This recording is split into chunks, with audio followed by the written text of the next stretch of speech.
what's the reason why people fail normally? Well, there are many reasons. I think what's different about the approach in the book and the way that I've done it for several decades is that we often think that change is about individual change, when in fact, so we spend a lot of time coaching people and trying to affect their individual behavior, and all that's fine. But the problem is if we don't change the environment around them, the behaviors need to fit the world that they're in. And if you don't change the world that they're in, then the new behaviors don't fit and people don't see why they should change it. So that's the part of the problem that that's addressed in my book and often doesn't get talked about a lot. Yeah. So. Perfect. So differently than other approaches, what you are saying is that we should not look for changing people, but we probably should start by looking at the environment and changing many variables where people are in, right? Because people are adaptive. They figure out their environment and they fit their behavior to the environment that they're in. So if you want them to, and I don't mean just one person, but if multiple people, particularly in larger organizations, then if you want them to change their behavior, you really should change the world that they're in. And the book has 8 different aspects of that, of how one can characterize an environment, and then to change those to make that consistent with the behaviors that you're looking for. If you don't do that, you're asking people to change their behavior that they've adapted to one system or one environment without changing that environment, and it's unlikely to work. I think that's one of the main reasons that change doesn't work. Perfect. And why do you believe that leaders normally ignore that something is not going well in transformations? Like they keep doing exactly the same way they are used to, and normally they are failing multiple times. So is there a particular reason why people don't try to learn new perspectives, in your opinion?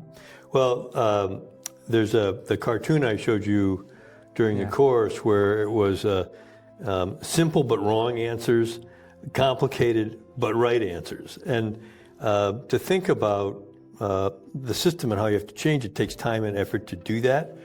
So you can either pay your dues then, or you can pay them later when it turns out it doesn't work. And I think there's also systems are not the way that people, I think particularly in the West, don't tend to think about why people do what they do as much in terms of the environment or the system that they're embedded in. We tend to put more emphasis on the individual and the individual's agency, which is important, but if you want to change people, again, you want to change the world that they're trying to adapt to. So things like, what are the information systems? What are the decision systems? What are the reward systems? What's the way the work is laid out? You change those things and people are in a different world and they're going to come up with different behavior, as opposed to not changing those things and people don't understand why you want them to change behavior because it doesn't fit with the world that you put me in. Okay. So let's consider right now that everyone that is here with us wants to make it differently, wants to succeed in a change that wants to make in a company or are already trying to make, okay? And here we have 8 keys to making change work. Yes. You already mentioned a few of them, but before jumping into the levers and the keys, what should be the first move, the first step to make it in the right direction? I think the first step is to try. It sounds simple, but to try to be as specific as you can about what you're trying to create. So, from the class, we spent some time talking about what's the story or the stories from the future that you would like to have exist that don't currently exist. So it could be the way a sales rep talks to a client, or how people from different parts of the organization, what's the conversation they have when they're trying to collaborate?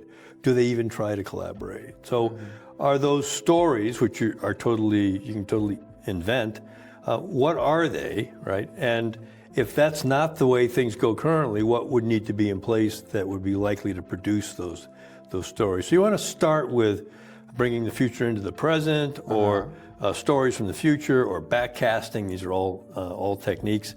Whatever you want to call them, is to try to picture in some detail the world you want, and not just in terms of objectives, but what is that reality actually like? What are people doing? What are they saying to each other that you would like to see? Another way of thinking about that would be, if I knew that people were doing this, I'd know we had the organization we wanted to have. If I knew that when a customer called up with this kind of a challenge, that we would reliably respond to them in this way with these words that would lead to these actions inside the organization. Using this system. Then I'd say, that's it. So now let's figure out what would they need in order to have that behavior make sense. People generally do things that make sense to them, and it's not because you told them it made sense to them. It's because they experience that it makes sense to them as a way to work their world, make their world work. Yeah.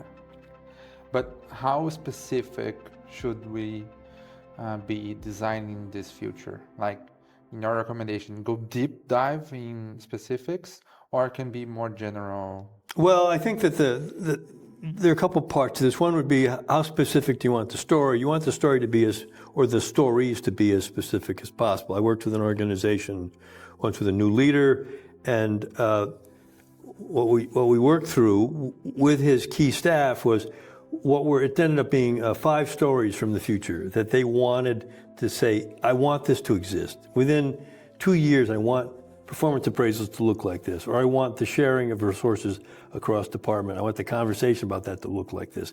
And each of those was anywhere from 1 to 4 pages of very specific laying out how they wanted that to look. Now, you're not out to try to dictate that specifically, but that becomes the way that one thinks about, all right, let's think about what are the aspects, what are the keys, the 8 aspects. How should they look to make those kinds of scenes make sense to people? So the story itself is not meant to be prescriptive, it's meant to be diagnostic. So you're going to use it diagnostically to then say, all right, so what world would need to exist to know that this became a regular way that people dealt with whatever it was that you want them to deal with, or the way they interact with each other, or whatever that might be. That part needs to be quite specific when you get to the actual, what are the levers or the characteristics of the system look like, because those are things you're actually going to go to work on changing. I need to get people to get this access to information. People need to have equal access to the following kinds of information. We need this kind of training because people don't have the skills necessary to do what I'm asking them to do. We need this kind of measurement, not the kind we're using because we're measuring the wrong things, right? Those things need to be specific.